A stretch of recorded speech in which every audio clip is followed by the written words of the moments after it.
বিমান সংস্থা ইন্ডিগো ফ্লাইটে ৪০ বছর বয়সী এক মাতাল যাত্রীর বিরুদ্ধে পরপর ৩টি অভিযোগ উঠে এসেছে।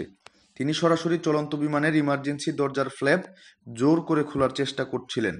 তবে বিমান সংস্থা জানিয়েছে, এ ঘটনায় যাত্রী সুরক্ষার ক্ষেত্রে কোথাও কোনো সমস্যা হয়নি। সম্প্রতি ভারতের ইন্দিরা গান্ধী আন্তর্জাতিক বিমানবন্দর থেকে সকাল ৭টা ৫৬ ফ্লাইট ৬ই-৩০৮ বিমানটি উড়েছিল।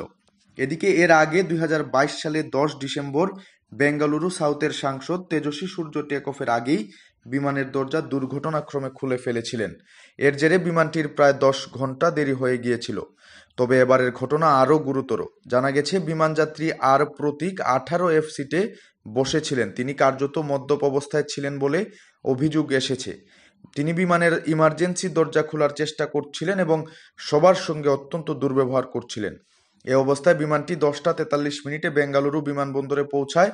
এরপর তাকে সিআইএসএফ এর হাতে তুলে দেওয়া হয়। পরে বিমানবন্দরের মধ্যে হাসপাতালে নিয়ে যাওয়া হয় তাকে।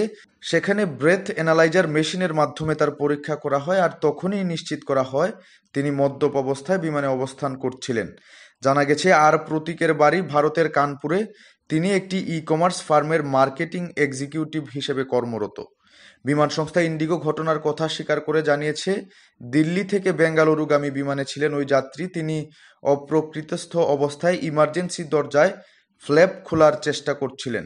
বিষয়টি জেনেই ক্রু মেম্বাররা ক্যাপ্টেনকে জানান। উল্লেখ্য, ইমার্জেন্সি দরজার ফ্ল্যাপ খুলে দেওয়া হলে সেটা বিমানের সুরক্ষায় কোনো প্রভাব ফেলে না, কারণ বিমান চালু অবস্থায় সমস্ত দরজার প্রেসার লক করা থাকে। ফলে ল্যান্ডিং না করা পর্যন্ত ইমার্জেন্সি দরজা খোলা সম্ভব নয়।